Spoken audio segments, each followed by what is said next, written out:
Imagine you could travel back 2,000 years. You probably picture a world of primitive tools, mud huts, and people who thought the earth was flat and magic moved the stars. But what if I told you that in the 1st century AD, the foundations of your modern life were already being laid? While the Roman Empire was busy conquering the Mediterranean and the Han Dynasty was expanding across Asia, a group of unsung geniuses, engineers, philosophers, and tinkerers, were inventing things that shouldn't have existed for another millennium. We're talking about the world's first steam engine, the invention of the book as we know it, the birth of automated machinery, and the first complex hydraulic systems. Today, we are diving deep into the 1st century. We're going to look at the impossible inventions of the ancient world, the brilliant minds like Hero of Alexandria and Duchy, and most importantly, we're going to see how these 2,000-year-old breakthroughs are still hiding in plain sight in your life today. Buckle up. History is about to get technical.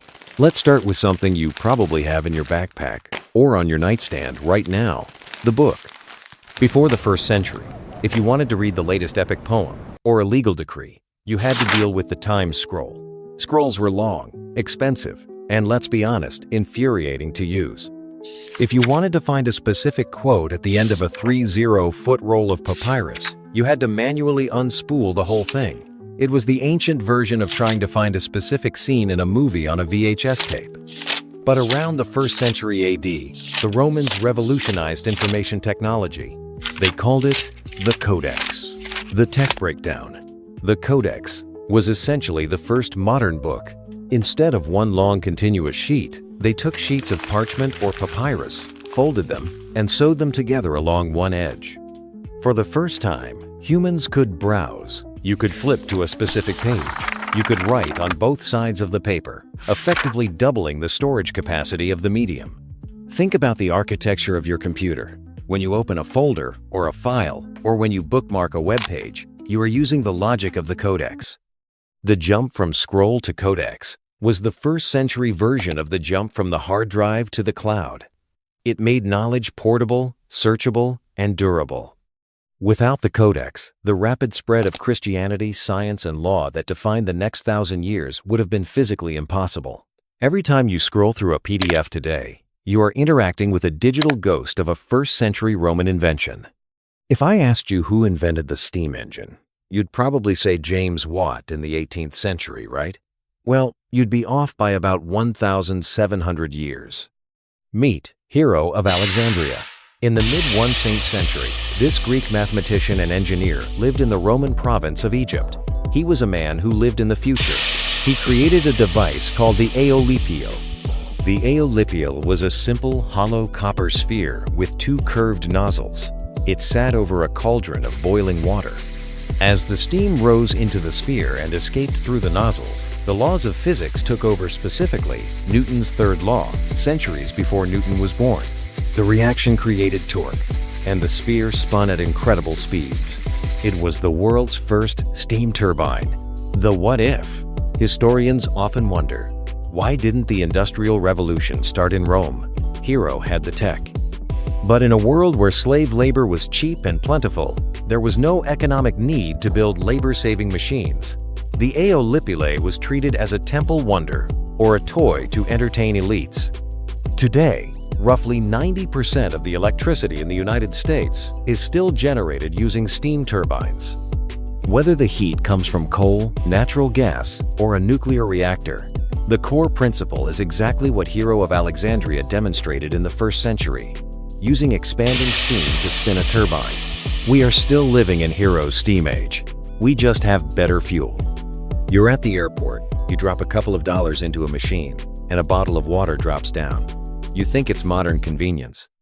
Hero of Alexandria thought of it first. He noticed a problem in the temples. People were taking more holy water than they were paying for. His solution? The world's first vending machine. When a worshiper dropped a 5 drachma coin into a slot, the coin landed on a tray attached to a lever. The weight of the coin depressed the lever, which opened a valve, letting a set amount of water flow out. As the tray tilted, the coin eventually slid off, the lever snapped back, and the valve closed. This wasn't just a gimmick. It was the birth of automated retail and sensor-based mechanics. Hero was using gravity and weight as a binary if, then logic gate. Every time you use an automated dispenser, a parking meter, or even a self-checkout, you are using the mechanical logic born in a 1st century Egyptian temple. While Hero was playing with steam in the West, a brilliant engineer named Du Shi was transforming the East. In the year 31 AD, Du Shi, an administrator in the Han Dynasty, solved a problem that had plagued blacksmiths for ages. How do you get a fire hot enough to mass-produce high-quality iron? The answer was the hydraulic-powered bellows. Before Du Shi, humans had to manually pump bellows to force air into furnaces. It was exhausting and inconsistent. Du Shi harnessed the power of the river. He used a water wheel connected to a complex system of gears and longitudinal rods to automatically pump the bellows. This allowed for a continuous high-pressure blast of air, creating temperatures that could melt iron on an industrial scale. This was the first time in history that a natural power source, water, was converted into mechanical motion for industrial manufacturing. This is the direct ancestor of the factory. Today's blast furnaces used in the production of steel for our skyscrapers and cars use the exact same concept forced air induction on a massive scale. Du Shi basically gave the Han Dynasty the power tools of the ancient world, allowing China to become a global leader in metallurgy for centuries. How far have you walked today? Your phone or your smartwatch tells you instantly. In the 1st century, they didn't have GPS, but they did have the odometer. Attributed to Vitruvius and later refined by Hero, the odometer was a masterpiece of gear ratios. A chariot wheel was designed to turn exactly 400 times in a Roman mile. A system of gears would translate those 400 rotations into a single movement of a top gear, which would drop a small pebble into a box.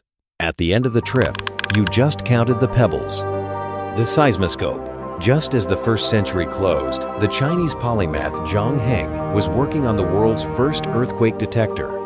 While his famous dragon and toad device was perfected in 132 AD, the groundwork for understanding Earth movements began with 1st century observations of the stars and the water cycle. Modern relevance. The 1st century taught us that the world could be times measured. The odometer is the direct grandfather of the speedometer in your car and the pedometer on your wrist. It was the beginning of big data, the idea that by measuring physical movement, we could map the world and conquer distance. We can't talk about 1st century inventions without talking about the stuff that actually survived. If you look at a 2,000-year-old Roman harbor today, the concrete is often in times better time shape than a pier built in the 1980s. In the 1st century, the Romans perfected Opus Caementicium Roman concrete. They discovered that by mixing volcanic ash pozzolana with lime and seawater, a chemical reaction occurred that made the concrete actually grow stronger over time, especially in underwater structures.